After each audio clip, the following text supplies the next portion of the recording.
This is DP Thapliyal. Welcome to economics with DP Thapliyal. आज हम बात करते हैं नेशनल इनकम यूनिट के जो 3 मेथड नेशनल इनकम को कैलकुलेट करने के लिए हैं। वैल्यू एडेड और production method, income method and expenditure method. इन तीनों मेथड को जब हम इनसे नेशनल इनकम को कैलकुलेट करते हैं तो क्या क्या प्रिकॉशन हमें लेने चाहिए, उन प्रिकॉशन पर चर्चा करते हैं। बोर्ड एग्जाम के हिसाब से अगर देखा जाए तो बोर्ड एग्जाम में कई बार 6 मार्क्स के लिए क्वेश्चन पूछा जाता है, 4 मार्क्स के लिए भी पूछा जाता है, 2 मार्क्स के लिए भी इस टाइप के क्वेश्चन 1 मार्क्स के लिए भी पूछे जाते हैं कि following are related to part of national income, domestic income और नॉट, गिव रीजन। ऐसे चीजें दे देता है कि नेशनल इनकम से रिलेटेड हैं या नहीं है तो क्यों है, नहीं है तो क्यों नहीं है, उसका रीजन देना है। बोर्ड का एक बहुत सरल सी वो गाइडलाइन अपनी बनाई हुई होती है, जो उसकी आंसर की होती है, उसमें साफ लिखा रहता है कि अगर बच्चे ने हाँ या ना लिखा खाली, इट इज राइट और रॉन्ग, यस और नो अगर लिख लिया और वो सही भी है तो मार्क्स नहीं होंगे। मार्क्स केवल तभी दिए जाएंगे जब रीजन दिया जाएगा। विदाउट रीजन कभी भी मार्क्स बोर्ड एग्जाम देने के लिए मना करता है। उसने कहा कि ये नेशनल इनकम से रिलेटेड है या नहीं है। सपोज कर लीजिए कि वो नेशनल इनकम से रिलेटेड है, आप यस लिख लेंगे और आगे अगर रीजन नहीं लिखेंगे या वैलिड रीजन नहीं लिखेंगे तो यस लिखने से आपको मार्क्स नहीं मिलेगी। इट मीन्स ऐसे क्वेश्चन आपको पूरे के पूरे सही होने जरूरी हैं। इसलिए आपको इसके प्रिकॉशन देखने बहुत जरूरी हैं कि क्या क्या प्रिकॉशन हम वैल्यू एडेड मेथड के लिए लेते हैं, एक्सपेंडिचर मेथड के लिए लेते हैं, इनकम मेथड के लिए लेते हैं। तो इन चीजों को देख लीजिए। सबसे पहले हम बात करते हैं वैल्यू एडेड मेथड के लिए हम क्या प्रिकॉशन लेंगे। जब वैल्यू एडेड मेथड से जो कई बार इस पर ऐसा भी क्वेश्चन पूछा जाता है कि इनकम मेथड के प्रिकॉशन बताइए, एक्सपेंडिचर के प्रिकॉशन बताइए, वैल्यू एडेड के प्रिकॉशन बताइए। और कई बार वो 1-2 मार्क्स के लिए 6 मार्क्स या 4 मार्क्स के साथ 2 चीजें पूछ लेगा कि ये नेशनल इनकम से या डोमेस्टिक इनकम से रिलेटेड है या नहीं है। तो वहां पर भी ये प्रिकॉशन काम आ जाते हैं कि अगर हमें पता है कि ये नेशनल इनकम का पार्ट है या नहीं है तो प्रिकॉशन वहां पर भी हमारे लिए कम आ जाते हैं और रीजन भी यहीं से हमें मिल जाता है। तो सबसे पहले कई बार हम ये भी देखते हैं कि प्रिकॉशन को जो बोर्ड एग्जाम के हिसाब से जो एग्जामिन किया जाता है वो 2 मार्क्स के 3 क्वेश्चन पूछ लेता है या 1.5 मार्क्स के 4 पार्ट पूछ करके 6 मार्क्स के लिए वो पूछ लेता है कि ये डोमेस्टिक है या नहीं है। तो हम वैल्यू एडेड मेथड पर आते हैं बहुत शॉर्ट में। अभी हमने तीनों मेथड समझ लिए हैं। हमने इनकम मेथड सबसे पहले किया था, फिर एक्सपेंडिचर मेथड किया था और लास्ट जो पार्ट जो 10 था उसमें वैल्यू एडेड मेथड 9 एंड 10 को हमने वैल्यू एडेड में लिया, 7 एंड 8 पार्ट को एक्सपेंडिचर में लिया, 5 एंड 6 को हमने इनकम मेथड के रूप में पढ़ा है। अब यहाँ पर सबसे पहले वैल्यू एडेड मेथड, कई बार क्वेश्चन पूछा जाता है कि स्टेप्स क्या होंगे वैल्यू एडेड मेथड के और उनके लिए क्या प्रिकॉशन लिए जाएंगे। तो स्टेप्स वही थे जो आपका फॉर्मूला था। स्टेप क्या था कि क्या ऐड किया जाएगा, वैल्यू ऑफ आउटपुट ऐड किया जाएगा, उसमें से इंटरमीडिएट जो प्रोडक्ट है, इंटरमीडिएट जो गुड्स हैं उनको माइनस कर लिया जाएगा, फिर उसमें से डेप्रिसिएशन को माइनस कर लिया जाएगा, उसमें से इनडायरेक्ट टैक्स को माइनस कर लिया जाएगा।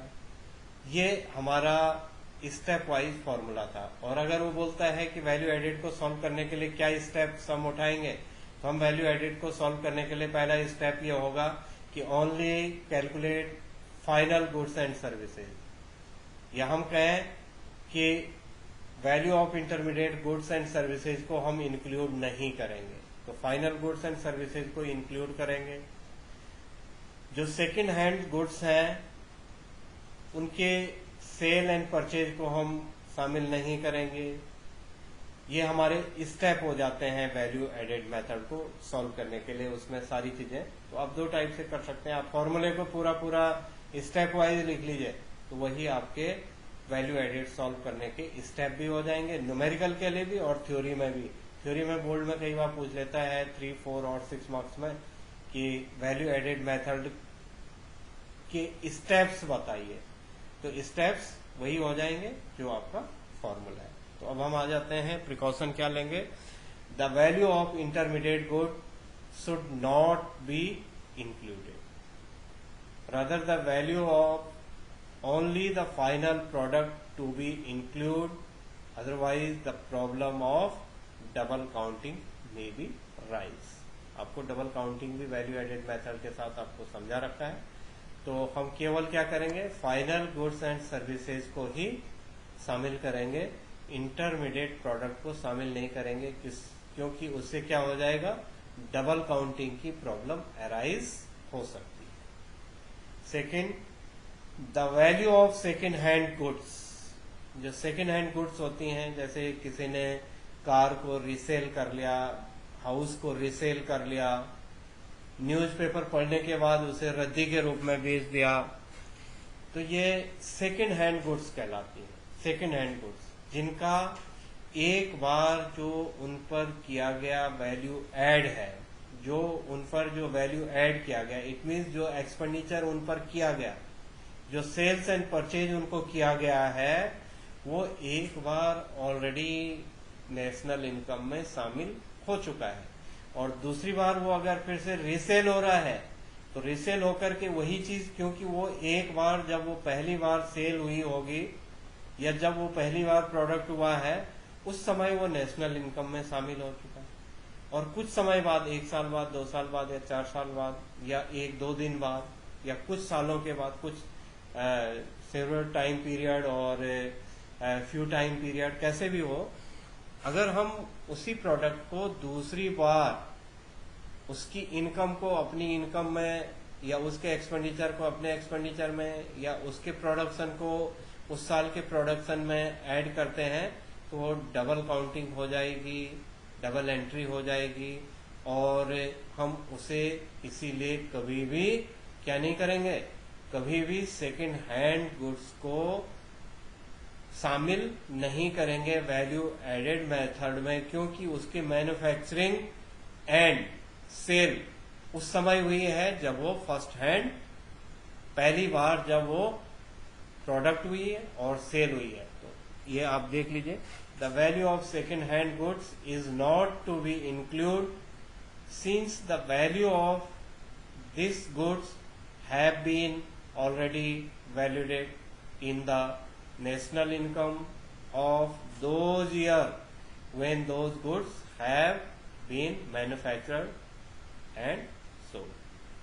जिस साल वो मैन्युफैक्चर हुई है और बिकी है, मैन्युफैक्चरिंग तैयार हुई है और बिकी है, उसी साल उसे उसी ईयर में उसकी वैल्यू को नेशनल इनकम में शामिल कर दिया जाता है। इसलिए सेकेंड हैंड गुड्स को कभी भी नेशनल इनकम का पार्ट वैल्यू एडेड में हम नहीं रखते हैं, वैसे भी नहीं रखते हैं और वैल्यू एड में भी उसे शामिल नहीं करते हैं। फिर से है, थर्ड है, the value of illegal goods. Illegal goods, illegal goods वो होती हैं जिनको किसी अथॉरिटी की ओर से, जो गवर्नमेंट अथॉरिटी है उनकी ओर से जिन कामों को, जिन प्रोडक्ट को वैलिडिटी नहीं दी रहती है, अथॉरिटी नहीं दी रहती है, ऐसे गुड्स एंड सर्विसेज के प्रोडक्ट को, ऐसे गुड्स के प्रोडक्ट को इलीगल कहा जाता है। और इलीगल चीजों को कभी भी नेशनल इनकम में शामिल नहीं किया जाता है। इलीगल चीजों को नहीं किया जाता है, जैसे थेफ्ट के काम को नहीं किया जाता, डेकोइट होता है, जो डकैती होती है, चोरी होती है, और जो लॉटरी होती है, ऐसे ही ये तो लॉटरी है, चोरी है, डकैती है और बहुत सारी चीजें हैं जिनको कि लीगलाइज नहीं किया जाता है। ऐसे चीजों को कभी भी, ऐसे से जो भी प्रोडक्ट है वो कभी भी क्या नहीं होगा, वैल्यू ऐड में नहीं आएगा, वैल्यू एडिशन में नहीं आएगा। इसका मतलब है कि वैल्यू एडिशन करते समय हमें ये देखना है कि जो वैल्यू ऐड हुई है, जो प्रोडक्ट हुआ है, वो प्रोडक्ट लीगल अथॉरिटी के द्वारा अप्रूव्ड है और लीगल अथॉरिटी द्वारा अप्रूव्ड नहीं है। जो अप्रूव्ड नहीं है उसकी वैल्यू को हम वैल्यू एडिशन में नहीं लेंगे और केवल उन्हीं की वैल्यू को लेंगे जो अप्रूव्ड है। तो the value of illegal goods to be excluded because these goods have no legal sanction और अथॉरिटी टू बी प्रोड्यूस और सोल्ड। उनको बेचने और खरीदने की किसी भी टाइप से अथॉरिटी का सैंक्शन नहीं रहे, ऐसी प्रोडक्ट को हम वैल्यू एडिशन में शामिल नहीं करते हैं। अब आता है कमीशन अर्न।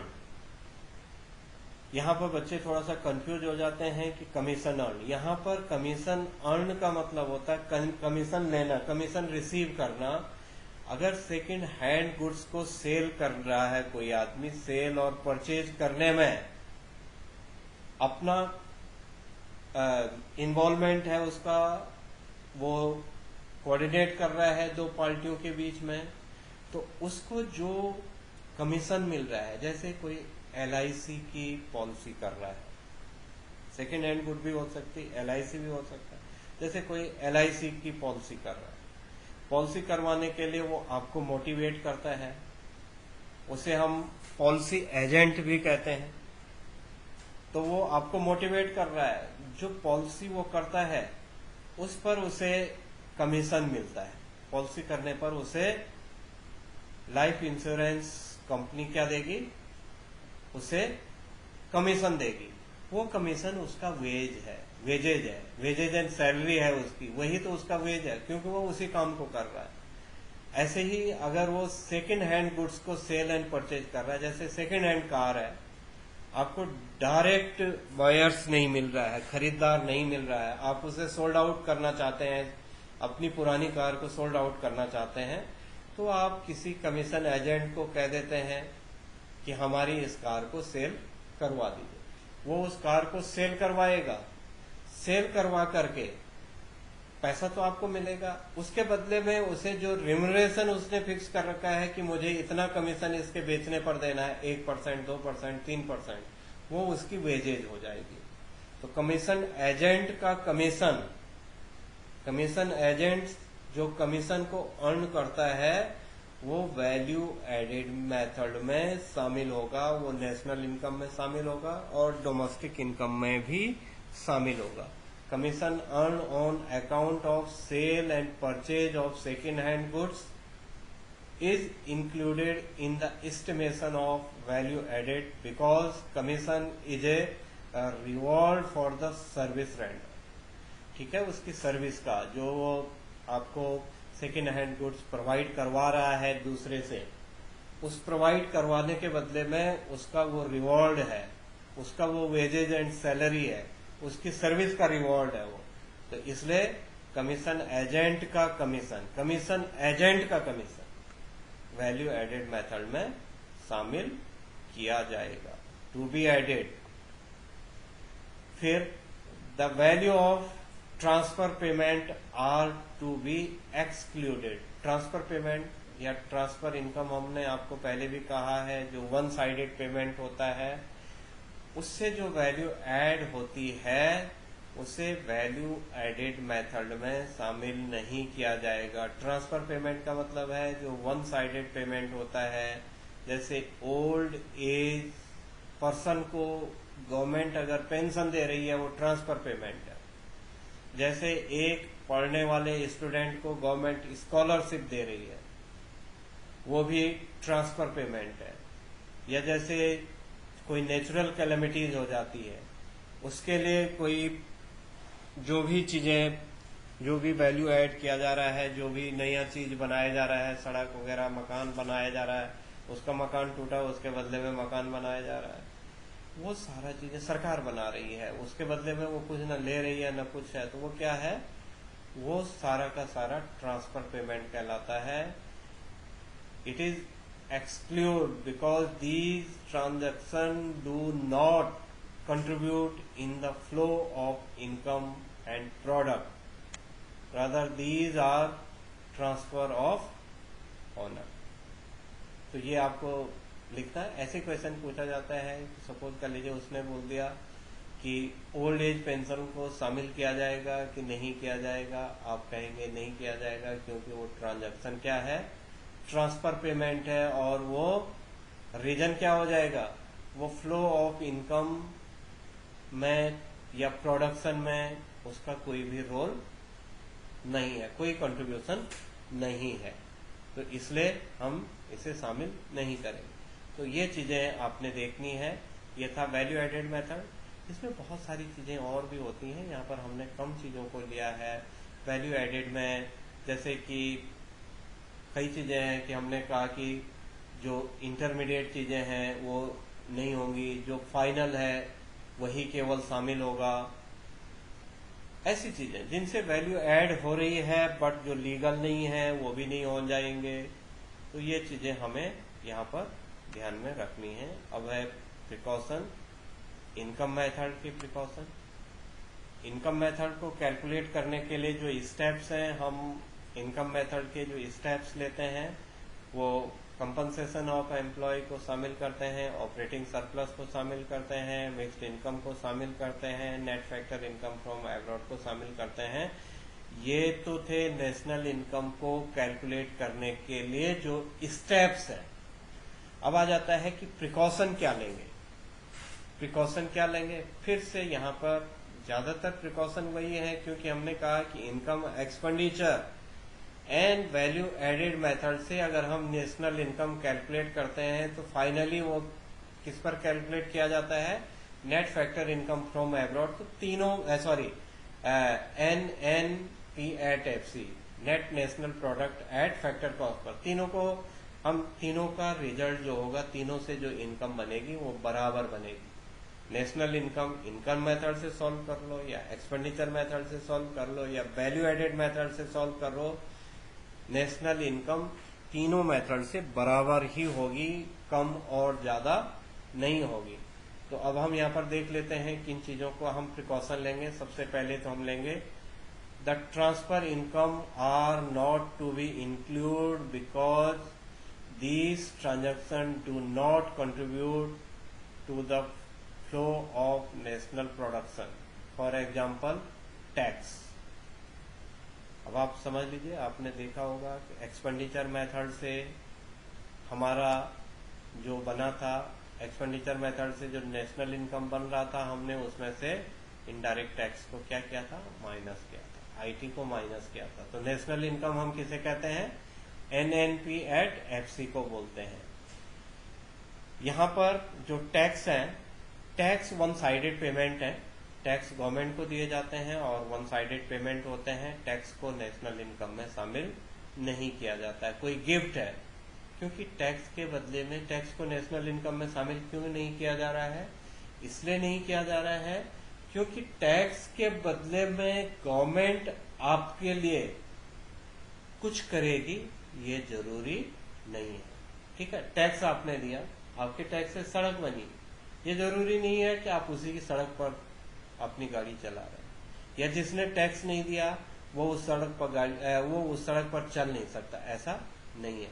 टैक्स गवर्नमेंट लेती है, उसके बदले कोई कुछ रिटर्न हो ये जरूरी नहीं है. रिटर्न कुछ हो जरूरी नहीं है. तो इसका मतलब क्या हो गया, वो एक तो कंपलसरी पेमेंट होते हैं, टैक्स जो होते हैं वो कंपलसरी पेमेंट होते हैं, और उसके बदले कुछ रिटर्न हो ये जरूरी नहीं है. इसलिए टैक्स भी क्या हो जाएंगे, ट्रांसफर इनकम हो जाएगी, वन साइडेड पेमेंट हो जाएगी. गिफ्ट भी ऐसे ही होते हैं, गिफ्ट वन साइडेड पेमेंट होते हैं.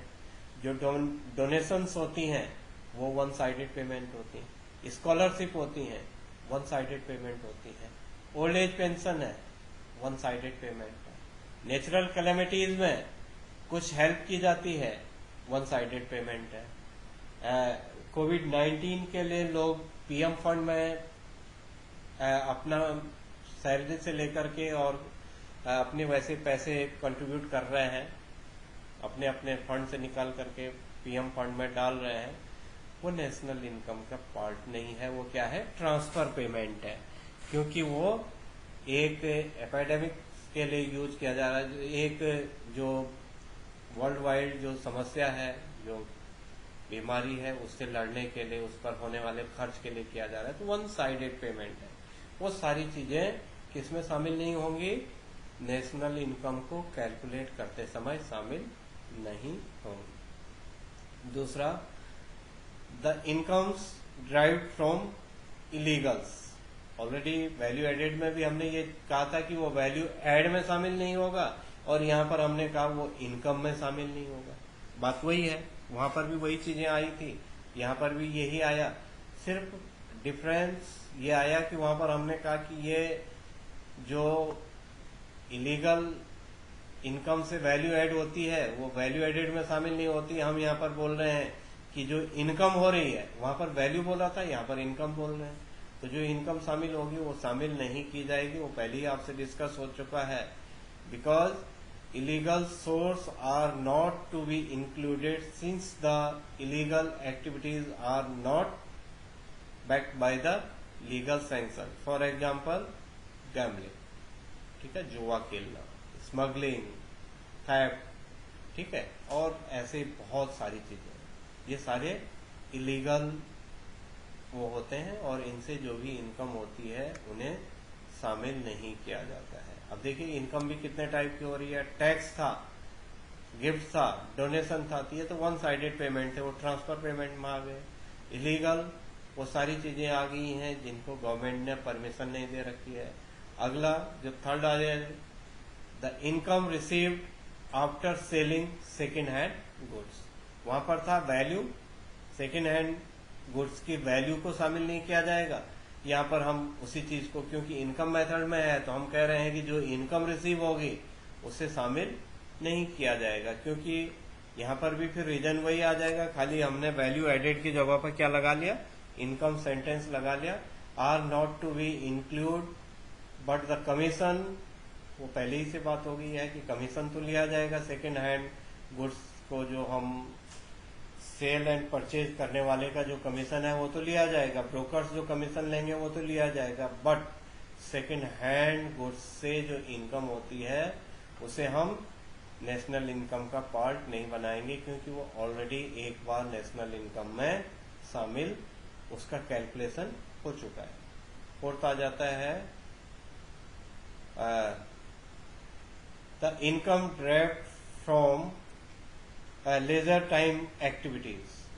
खाली समय में किया गया काम के बदले में भी जो इनकम मिलती है उसे नेशनल इनकम का पार्ट नहीं माना जाता है, क्योंकि उसका कहीं भी रिकॉर्ड नहीं होता है कि कितना किया। Is not to be include because it is difficult to determine the actual price of leisure time.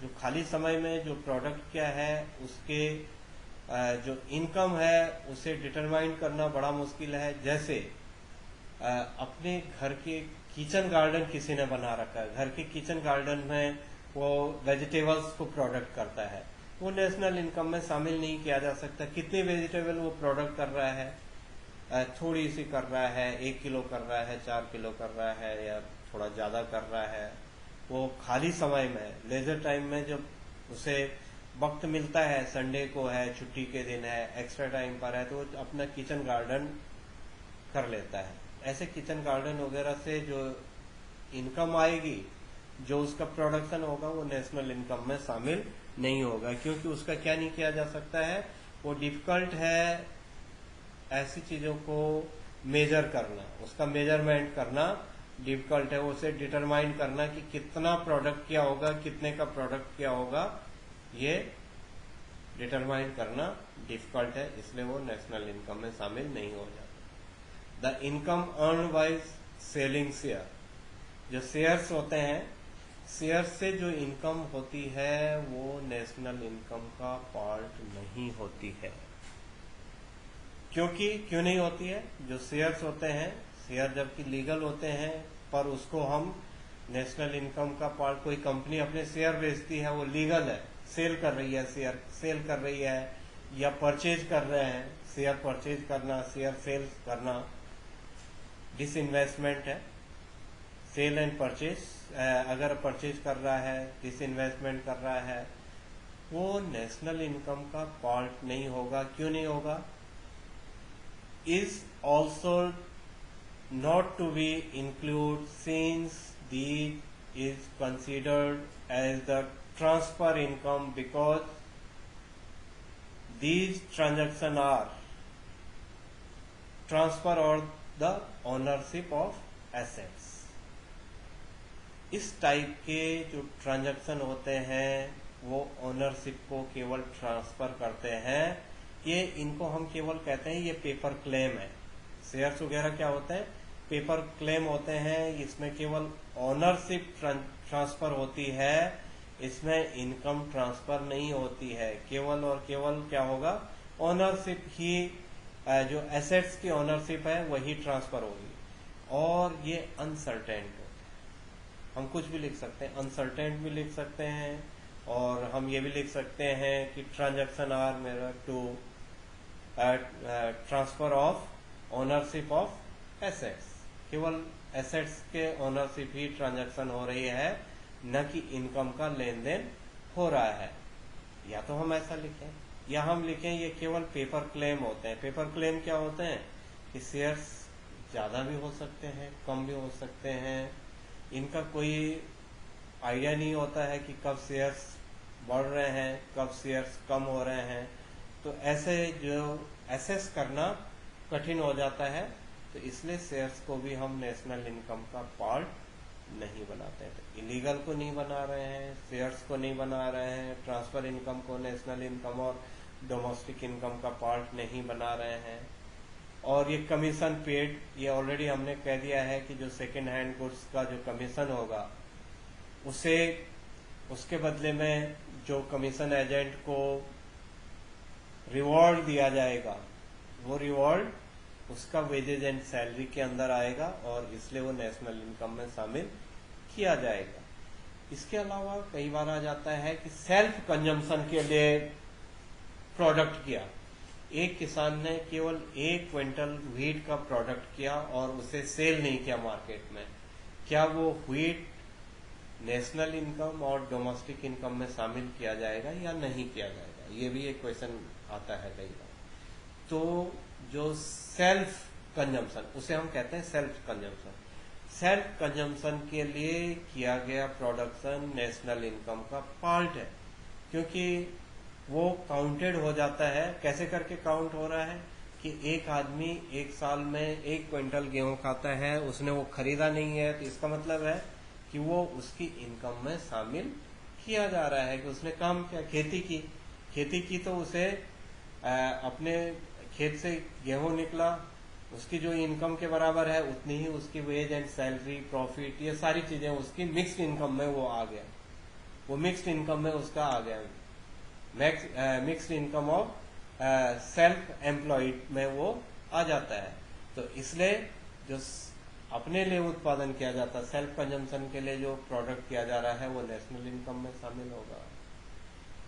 जो अपने ही घर पर बिना रेंट दिए हुए रह रहा है, वो रेंट जिसका कि कोई मार्केट वैल्यू नहीं लगाया जा रहा है, फिर भी वो नेशनल इनकम का पार्ट है, क्योंकि वो रेंट नहीं दे रहा है, लेकिन उसे अगर वो रेंट वाले घर पर रहता तो उसके बदले उसे रेंट देना होता। तो इस टाइप के क्वेश्चन बोर्ड एग्जाम में कई बार पूछे जाते हैं कि ये चीजें शामिल होंगी कि नहीं होंगी, और ये प्रिकॉशन भी हो जाते हैं। अब एक्सपेंडिचर मेथड के प्रिकॉशन ज्यादातर चीजें वही आएंगी जो हमने value added and income method में लिया था। वैल्यू एडेड में वैल्यू एड सेंटेंस लिख रहे थे हम, इनकम में लिख रहे थे इनसे मिलने वाली इनकम, और एक्सपेंडिचर में हम लिखेंगे कि इन पर होने वाला expenditure, the expenditure on intermediate goods. वहां पर हमने लिखा था कि इंटरमीडिएट गुड्स की वैल्यू एड नहीं होगी। फिर हमने वहां लिखा था इनकम मेथड में, वैल्यू एडेड में लिखा था इंटरमीडिएट गुड्स की वैल्यू को ऐड नहीं करेंगे। और एक्सपेंडिचर में हम लिख रहे हैं कि इंटरमीडिएट प्रोडक्ट पर जो भी खर्च होगा उसे शामिल नहीं किया जाएगा, क्योंकि उससे डबल एंट्री की प्रॉब्लम अराइज हो जाएगी। इस पर शायद ज्यादा डिस्कस करने की जरूरत नहीं है। देन सेकंड आता है the expenditure on second hand goods and services, इसे भी शामिल नहीं किया जाएगा, डिस्कस हो गया था। इनकम में हमने कहा था कि second hand goods and services की इनकम को शामिल नहीं किया जाएगा।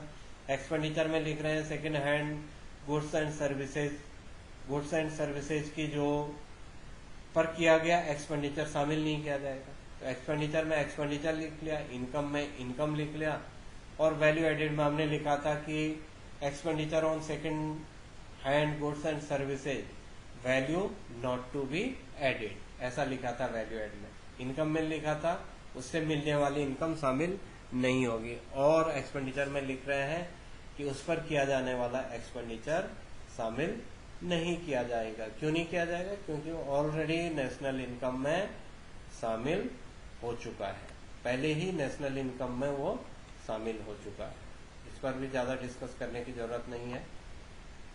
थर्ड है the expenditure on transfer payment. Transfer payment पर जो भी एक्सपेंडिचर किया जा रहा है वो भी शामिल नहीं किया जाएगा। क्लियर हो गया? जो भी हम एक्सपेंडिचर कर रहे हैं ट्रांसफर पेमेंट पर, उसे भी शामिल नहीं किया जाएगा। फिर expenditure on shares and bonds, जो भी एक्सपेंडिचर इनकम में हमने कहा था कि वो इनकम शामिल नहीं किया जाएगा, एक्सपेंडिचर में हम कह रहे हैं ऐसे एक्सपेंडिचर को हम शामिल नहीं करेंगे।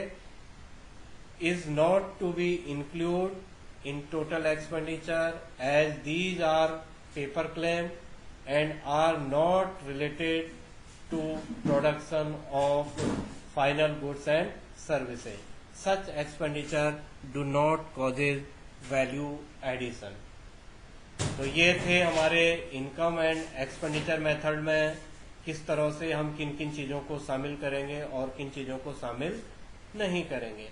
अब कुछ चीजें, weather these following items will be included in national income, give reason for your answer.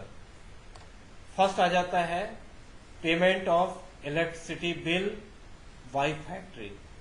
Factory electricity bill पर खर्च कर रही है, इलेक्ट्रिसिटी बिल का पेमेंट कर रही है, नेशनल इनकम में शामिल होगा या नहीं होगा? होगा तो क्यों होगा, और नहीं होगा तो क्यों नहीं होगा? क्वेश्चन है whether the following items will be included in national income, give reason for your answer. Payment of electricity bill by factory, तो फैक्ट्री के लिए इलेक्ट्रिसिटी क्या हो जाएगी? इंटरमीडिएट प्रोडक्शन हो जाएगा, इंटरमीडिएट कंजम्पशन है। और हमने कहा है कि हम इंटरमीडिएट कंजम्पशन को नेशनल इनकम में शामिल नहीं करते हैं। क्यों नहीं करते हैं? क्योंकि इससे डबल काउंटिंग की प्रॉब्लम अराइज होती है। तो हम लिखेंगे payment of electricity bill by the factory is intermediate consumption, it is not part of national income. ठीक है? क्योंकि इससे क्या होगा? डबल काउंटिंग की प्रॉब्लम आएगी। अब दूसरा है डिविडेंड ऑन शेयर्स। अभी हमने ऊपर पढ़ा था प्रिकॉशन में कि हम शेयर्स एंड बॉन्ड्स को कभी भी नेशनल इनकम का पार्ट नहीं मानते हैं, क्योंकि वो अनसर्टेन इनकम होती है, केवल पेपर क्लेम होते हैं, अनसर्टेन इनकम होती है। लेकिन जो डिविडेंड मिलेगा शेयर से, वो नेशनल इनकम का पार्ट होगा कि नहीं होगा? आप लोगों को जब हमने इनकम मेथड पढ़ाया है, इनकम मेथड पढ़ाते समय जो फैक्टर इनकम में पढ़ाया था ऑपरेटिंग सरप्लस, ऑपरेटिंग सरप्लस में rent, royalty, interest and profit था। प्रॉफिट के 3 पार्ट थे, उसमें एक पार्ट डिविडेंड भी था।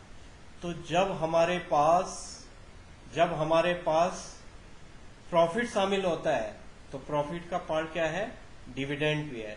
तो शेयर तो शामिल नहीं होते हैं, शेयर्स नेशनल इनकम की पार्ट नहीं है, क्योंकि शेयर्स केवल क्या है? पेपर क्लेम है, अनसर्टेन है, उनको शामिल नहीं किया जाएगा। लेकिन जो डिविडेंड दिया जाता है शेयर पर, जो लाभांश हिंदी में हम उसे कहते हैं, जो डिविडेंड जिसे दिया जाएगा, तो डिविडेंड नेशनल इनकम का पार्ट है, because it was as it is part of profit, and profit is a part of operating surplus और फैक्टर इनकम, इसलिए वो शामिल किया जाएगा। अगला है increase in stock of consumer goods with household. Household के द्वारा जो कंज्यूमर गुड्स को जो हाउस होल्ड के द्वारा जो स्टॉक में इंक्रीज किया जाता है वो शामिल किया जाएगा या नहीं किया जाएगा? नो। कौन सा किया जाएगा? अगर यही प्रोड्यूसर के द्वारा रहता चेंज इन स्टॉक तो शामिल होता, लेकिन यहां पर चेंज इन स्टॉक कौन कर रहा है? कंज्यूमर कर रहा है, इसलिए नहीं होगा। No, as it is assume that such good are consumed,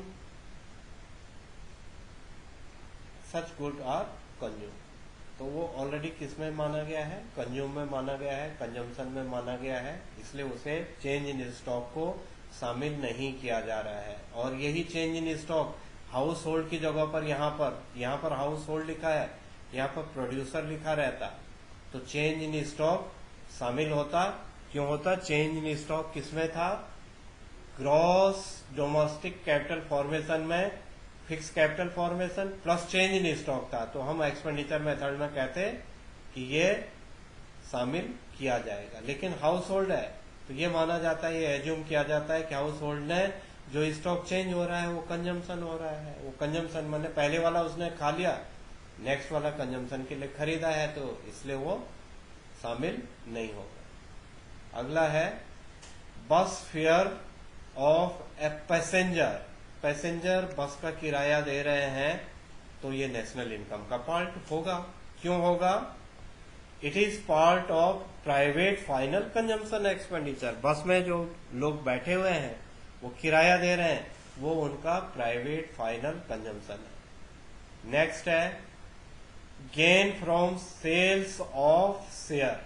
तो आपको बता दिया कि शेयर्स को परचेज करना और शेयर को सेल करना ये नेशनल इनकम के पार्ट नहीं होते हैं, ये अनसर्टेन होते हैं।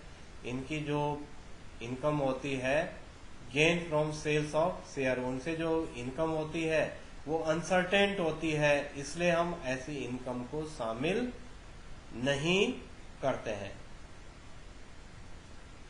अगला है 6 पॉइंट है rent earn by the Reliance from its building in US में अगर रिलायंस कंपनी है, रिलायंस कंपनी यूएस में है, या कोई कंपनी है, कोई फर्म है, उसकी बिल्डिंग है दूसरे देश में, क्या वो नेशनल इनकम में शामिल होगा उसका रेंट या नहीं होगा? तो अगर हम कहते हैं डोमेस्टिक इनकम में, तो डोमेस्टिक इनकम में शामिल नहीं होता, क्योंकि वो नॉर्मल रेजिडेंट कंट्री का नहीं था। सेकंड पार्ट वीडियो में बता रखा। लेकिन वो कह रहा है नेशनल इनकम में शामिल होगा या नहीं होगा? तो नेशनल इनकम में शामिल होगा, क्योंकि वो नेशनल इनकम में क्या हो जाएगा? Net factor income from abroad. तो net factor income from abroad जो हमने रिसीव्ड की फैक्टर इनकम माइनस जो पेमेंट किया फैक्टर इनकम, उन दोनों का जो डिफरेंस होता है वो net factor income from abroad कहलाता है।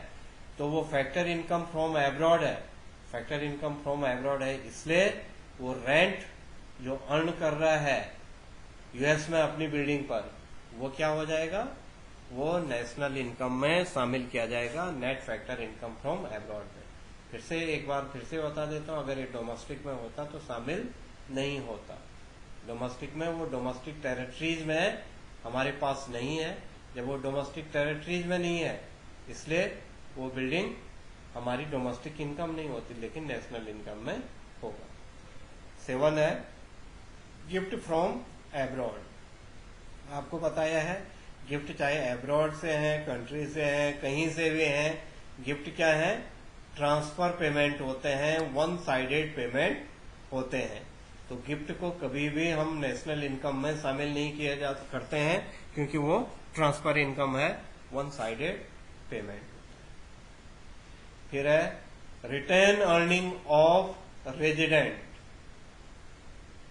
Companies from abroad. जो रिटेन अर्निंग है जो रेजिडेंट कंपनीज है फ्रॉम एब्रॉड, उसे नेशनल इनकम में शामिल करेंगे कि नहीं करेंगे।